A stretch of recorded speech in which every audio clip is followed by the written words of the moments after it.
everyone, Edie the roaming historian here, and I'm just taking you straight to the computer screen because I can't go to Paris today, unfortunately. But I do want to talk about one of the things that I highly recommend you do before you go to Paris, which is reserve your Eiffel Tower tour. And there are many companies that I recommend that you can deal with. One of them is, there's a few that I mean, they're definitely top notch in my opinion. Live Tours is one of them. They have this top tier Eiffel Tower tour, and I'll have all this below in the description box. I'll have links for you. This is a great one.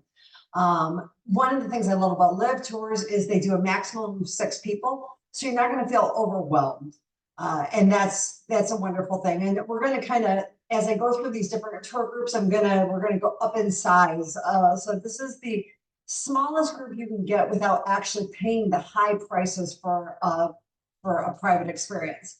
And in this tour, what you get is you get to go in a glass elevator, 300 meters. I've tried climbing the Eiffel Tower before, and it is tiresome. And I've climbed a lot of things in my life, but to get up there, you know, you can see here how behemoth this structure actually is, created for the gosh, it was the 1889 World's Fair, because the next World's Fair was 4 years later in Chicago, Illinois.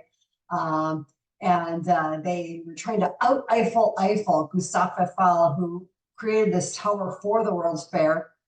And so they created a guy named Ferris built a big old wheel, and so created that. So here's this one. Like I said, I will have that, but you can see some of the highlights in it. Is exclusive access to the summit of the Eiffel Tower.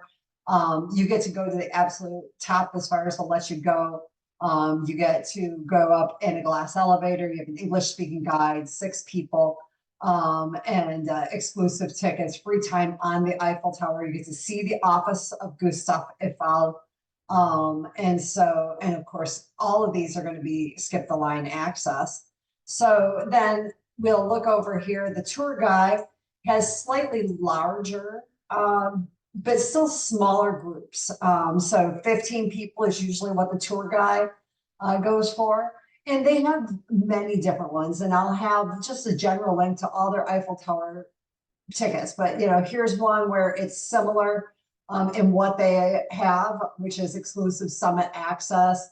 They have some like this where you get a Seine River cruise involved. So that would be fun to take a little view of the Seine along with it. Now this one, you're not going to go all the way to the tippy top. And these are the things to kind of explore for you. What do you want to do when you're in Paris? How long do you have there?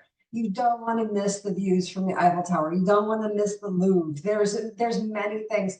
And a Seine River cruise, if you're there in good weather, can be an amazing thing. So this allows for that. If you feel like climbing, maybe you're the type that want to go on up on your own. And then this is one of those that, you know, you can just climb on up yourself. And you'll go to the very top then because they don't allow actually climbing to that part, I don't believe. So you'll go at the very last away, but you'll, you know, go up and you'll start your climb. Or you could do Paris in a day with the Eiffel Tour, the Louvre, and the Seine River cruise. There's all sorts of ones. And then there's also Viator. Viator, you're going to have to look. Everything's different, but they generally have the most cost effective of these. So if price is more of a concern than size of group, Viator is probably better for you. And you can look, and they have, you know, similar things where you can visit all the floors by elevator. You can, you know, they have some where there's like this one kind of cool, a photo shoot. And so I've done photo shoots on location before, and they're wonderful. They're absolutely wonderful. It's talk about the, you know, memories, of course, are the best travel souvenir. But there's nothing like the photos to bring back with you and to look at. So I'll give these all to you in the description box below, and you can figure out for yourself what you're gonna do when you're in Paris. Okay, let's say well, buon viaggio, that's Italian. Bon voyage, that's French. Bon voyage.